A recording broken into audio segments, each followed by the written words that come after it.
કરવામાં આવી છે અને આગળ ગોપીઓ ફરિયાદ લઈને આવી છે અને કહી રહી છે ગોપીઓ કે પ્રભુ મા જશોદા આ તારો લાલો છે ને એને જોયા વગર અમારો દિવસ જતો નથી. ધીરે ધીરે લાલો મોટો થયો છે. જે ગોપીઓ એના ચહેરાના મુખારવિંદના દર્શન કર્યા વગર દિવસ નહોતી કાઢતી ને એ ગોપીઓએ આવીને ગોપાલને રમાડીને હવે ગોપાલ મોટો થયો છે, ધીરે ધીરે ચાલતો થયો છે ફળિયામાં, આંગણામાં અને હવે તો ગલીઓમાં, ગોકુળની ગલીઓમાં લાલો નીકળ્યો છે. અને એવો ચાલતો ચાલતો કોઈ વાર છે ને લાલો દર્શન કરજો ગોપીઓના ઘરે પહોંચી જાય છે.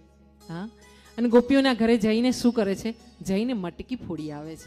મટકી ફોડીને એમાંથી માખણ, મિશ્રી, દહીં ને દૂધને ફોડીને પોતે આરોગી આવે છે. ધીરે ધીરે લાલાએ એક નાનકડી અમથી ટોળીનું આયોજન કર્યું છે કે એના સખા છે મધુમંગલ, હા આ રીતે એના સખા જે છે એ બધા એની સાથે છે અને સાથે સાથે એણે થોડાક વાંદરા પણ પોતાની ટોળીમાં ભેળવી લીધા છે.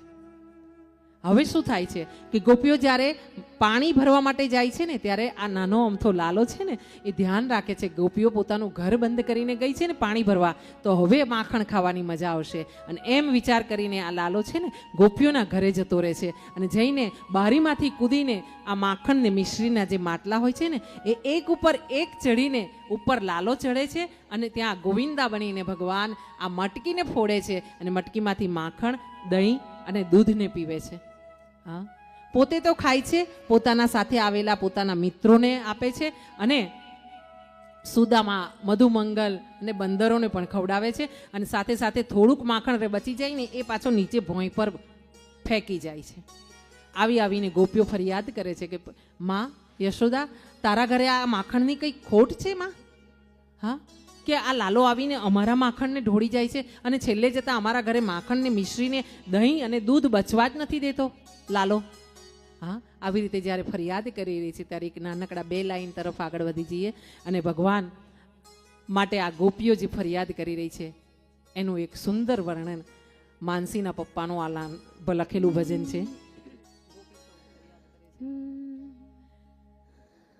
ગોપી સૌ ફરિયાદ કરે છે, ગોપી સૌ ફરિયાદ કરે છે, સાને સતાવે શામળિયો, સાને સતાવે શામળિયો. ગોપી સૌ ફરિયાદ કરે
द्वारिकाधीश की जय, जगन्नाथपुरी धाम की जय, अपने अपने मात પિતા की જય.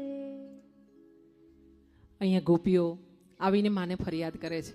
વારે વારે આવે, સવારે કોઈ ગોપી આવે 2-4, બપોરે કોઈ બીજી ગોપી આવે, ત્રીજી ગોપી કઈ કઈ કઈ લઈને આવે. વાત આવી ફરિયાદો લઈ લઈને માની પાસે આવે છે ગોપીઓ. હા, અને મા જશોદા છે ને આ ગોપીઓની ફરિયાદથી હવે થાકી છે, અને એટલે ફરિયાદ કરતી ગોપીઓને કહે છે તમે ફરિયાદ તો કરો છો, પણ તમારા હૃદયમાં પણ આ ફરિયાદ છે એ તમે એકવાર સમજી લેજો, જાણી લેજો, ટટોલી લેજો તમારા મનને કે તમારે ફરિયાદ છે ખરી, કે તમે ફરિયાદના બાને ફરીથી મારા લાલાના દર્શન કરવા આવો છો. હા, તમે વિચાર કરી લેજો. અને આમ માં જ્યારે કહી રહી છે ને ત્યારે બીજે દિવસે ગોપીઓમાં એવું થયું છે કે એક દિવસ ગોપી પોતે માની પાસે આવી છે, એક ગોપી લઈ દોડતી દોડતી, અને સાથે એક હાથ પકડીને લાલાને પકડી લાવી છે. હા, આવીને કીધું છે કે જો માં તું કહે છે ને કે મારો લાલો મારા ઘરે આટલા બધા દૂધ દહીં, અમે તો નંદ બાવાનું ઘર છે, અહીંયા 9 લાખ ગાયો છે, ત્યાં કંઈક દૂધ ઘીની ને માખણની કંઈક થોડી કમી છે, મારો લાલો ચોરી ન કરે. જો માં આ તારા લાલાને પકડીને લાવી છું, આખા ગામ વચાડે ખેંચતી ખેંચતી આવી છું. આજે તો તને સાબિતી આપી દેવી છે કે તારો લાલો ચોર છે, ચોર છે. હા, અને આમ જ્યાં એને ખેંચીને આગળ લીધો ને ત્યાં મા જશોદા છે ને હસવા બેઠી, હસવા માંડી. એટલે પેલી ગોપીએ કીધું કે મને આટલો હેરાન કરે છે, મારા માખણને ચોરે છે, આટલું બધું મહીને માખણ ઢોળે છે અને વ્યર્થ કરે છે નીચે જમીન પર પાડીને, લોકોને ખવડાવીને, અને તને એમ થાય છે કે તારે હસવું છે, તું મારી તકલીફને હસવામાં કાઢે છે. ત્યારે મા જશોદાએ કીધું છે અરે ગોપી જરા પીછે મુડ કે તો દેખ, કોણ લેકે આઈ હે, મારો લાલો ના હે.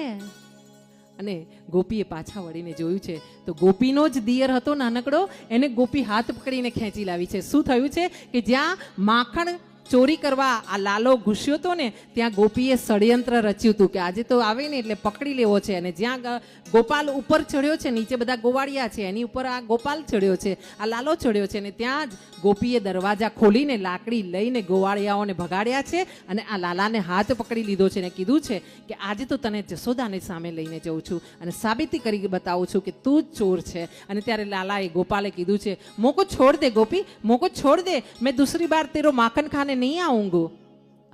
આમ જ્યારે લાલાએ અરજી કરી છે, વિનંતી કરી છે, પણ ગોપી ગુસ્સામાં સાંભળી નથી વાતને અને આગળ પોતે ચાલે છે. પાછળ ગોપાલને હાથ પકડીને લાલાને ચાલી રહી છે, ગુસ્સાથી ને હાથમાં લાકડી પણ રાખી છે, ફટકારતી જાય છે નીચે જોર જોરથી અને આગળ આગળ ચાલતી જાય છે. લાલાને પાછળ ખેંચતી ખેંચતી જાય છે. લાલો પાછળ પાછળ કહે છે મોકો છોડ દે ગોપી, મોકો છોડ દે. હા, અને ત્યાં આગળ ચાલતા જ ભગવાને ગોપીના દિયરને બોલાવી લીધો છે અને આ સુદામા આવ્યો છે અને સુમંગલ ને મધુમંગલ એ બધા આવ્યા છે. એમાંથી એક એનો દિયર છે ને એમાં ગોપીને કીધું છે એક કામ કર ગોપી, તારા માથેથી આ છે ને ચૂંદડી ઉતરી ગઈ છે, પહેલા તારી ચૂંદડીને હરખી કરી લે પછી મારો હાથ પકડ. જ્યાં ગોપી હાથ છોડીને લાલાનો માથે ચૂંદડી હરખી કરવા ગઈ છે, જેનો લાલાથી હાથ છૂટી જાય પછી લાલો હાથ આવે, હા તે તારી જાતે હાથ છોડ્યો છે લાલાથી. હા, અને લોકલાજ માટે તું વિચાર કરી રહી છે, જેને લોકલજ્જાને નેવે મૂકી છે ને એને લાલો મળે છે. હા, ભગવાન માટે જો તમે લજ્જાને મૂકી દો ને ત્યારે ભગવાન તમારી લાજને, તમારી મર્યાદાને પાળે છે. અહીંયા લાલાએ જ્યાં કીધું છે કે તારી ચૂંદડીને માથે લઈ લે અને પેલી ચૂંદડી લેવા ગઈ છે ને ત્યાં એનો હાથ છૂટ્યો છે અને આ બાજુ મધુમંગલનો હાથ પકડાવીને ગોપી આગળ ચાલી રહી છે. ને જ્યાં જશોદાએ જોયો, જશોદાજી હસી પડ્યા, અરે ગોપી એકવાર જો તો ખરી તું કોને ઉપાડીને લાવી છે, મારો લાલો નથી. હા, મા જશોદાને હરખ થઈ ગયો, પહેલા ગભરાણી હતી કે આ શું કરી નાખશે, મારા લાલાને પકડી જ લીધો. કારણ કે માને તો ખબર હોય ને 9 મહિના પેટમાં રાખ્યા હોય તો એને ખબર છે કે આ ચોરી કરવા જાય છે જ, મારી નજર ચોરાવીને. અને જ્યાં ગોપીએ જોયું ત્યાં તો મધુમંગલ અને ગોપી માથે હાથ દઈને રડવા બેઠી. આટલી બધી સુરક્ષા રાખી, આટલી ચાપતો પહેરો રાખ્યો કે આજે તો એને પકડવો જ છે. રંગે હાથે મેં એને પકડી પણ લીધો, ગામ વચાડે હું ખેંચી પણ લાવી. અંતે જતા એ છે ને નટખટ એની લીલા કરી ગયો. હા, ગોપી પાછી ગઈ છે. કોઈ કોઈ ગોપી એવી છે કે આવે છે ઘરે જશોદાને મળવાના બાને, આવીને જશોદા માને મળે છે અને જશોદા માને આવીને મળ્યા પછી શું કહે છે, માँ જશોદા આજ है ने मेरे घर पे माखन बहुत निकलो है. આમ બોલતી જાય છે ઊંચા અવાજે અને સંભળાવે છે કોને, લાલાને, કે લાલા આવે અને પોતાનું મહી માખણ ખાઈ જાય. આ નવનીત છે, માખણનું નામ છે નવનીત. આ માખણ શું છે, આપણા હૃદયનો પ્યોર ભાવ. શુદ્ધ ભાવ, એને માખણ કીધું છે. અહીંયા ભાગવતજીમાં જે વાત કરવામાં આવી છે ને ગોપીઓની ને જશોદાજીની, એ આપણા હૃદયના ભાવ, આપણા શરીર, આ દેવાલયની વાતો કરવામાં આવી છે કે અંદર આપણા શરીરમાં આવો શુદ્ધ ભાવ માખણ જેવો એકદમ રાખો, નવનીત જેવો ભાવ રાખો, જેને ભગવાન જમવા આવે. અને વારે વારે આપણા ભાવને ધરવાનો આમ ભગવાનની સામે, અને એને લાલચ આપવાની. જો લાલા, હું તને છે ને સુંદર લાડ લડાવીશ. જો લાલા, તું મારા ઘરે આવશે ને તો હું છે ને ભોગ બનાવીને તને જમાડીશ. મારા વાલા, તું આવ મારા ઘરે. આમ આપણે રોજ એને લાલચ દેવાની મારા વાલાને. અહીં ગોપી આવી છે. ગોપી પોતાની માથે સાડી ઓઢતી જાય, આગળ પાછળ જશોદામાં કામ કરતી હોય એની પાછળ પાછળ ફરતી જાય, અને પાછી નજર કરે અંદર નંદ ભવનમાં કે લાલો ક્યાં છે. એને સંભળાય છે કે નહીં મારી વાત? हाँ माँ जसोदा, आज तो मैंने है ना सीके पे माखन चढ़ायो है. हाँ, सीके पे माखन चढ़ायो है, लटकायो है. आज तो लाला जाएगो ना तो उसके हाथ में नहीं आने वाला माखन. माँ जसोदा, आज तो है ना मैंने कंस को कर नहीं भेजो है. आज तो सब माखन मिला के मैंने एक मटके में भरा है और मटके को ऊपर सीके पे लटकायो है. माँ जसोदा. हाँ, माँ जसोदा પણ વિચારી રહી છે અંદર અંદર હસતી હસતી કે તું શું કરવા આવી છે ને મને ખબર છે. તું મને મળવા નથી આવી, તું તો લાલાને મળવા આવી છે. લાલો આ વાત સાંભળે છે. આ જઈને જઈને એ ગોપીના ઘરે જાય છે. લાલો બધા જ પોતાના મિત્રોને, ગોવાળિયાઓને સાથે લઈને, ગોપ બાળોને સાથે લઈને અને જઈને જોવે છે તો ગોપીએ અહો અહો, ગોપીએ શું કર્યું છે ખબર છે? જે રોજ ઉપર લટકાવે છે ને શીકું, એની જગ્યાએ આજે એટલું નીચે લટકાવ્યું છે. આવે લાલો અને આમ આરામથી માખણ લે અને પોતે આરોગી જાય. ગોપીએ પોતાના માખણને આરોગવા માટે લાલાને સુવિધા આપી છે. હા, કે લાલાએ આમ ગોવિંદા બનાવવા ના પડે ને એકની ઉપર એક ચડીને ઉપર ના ચડવું પડે. હા, આવી રીતે પોતાના શીકાને, માખણને નીચે રાખ્યું છે. આપણે પણ એવી રીતે રહીએ કે ક્યાંય આપણું અભિમાન આપણા મસ્તકને ઊંચું ન કરે. ભગવાનના ચરણોમાં હંમેશા ગોપીનું શીકું જેમ લટક્યું છે ને, નીચે લટક્યું છે ને, જેમ માખણ ભરેલું શીકું નીચે લટકી રહ્યું છે ને ગોપીઓનું, એમ આપણું પણ હૃદય અને આપણું માથું, મસ્તક, આપણો આત્મા, મન સહિત બુદ્ધિ એના ચરણોમાં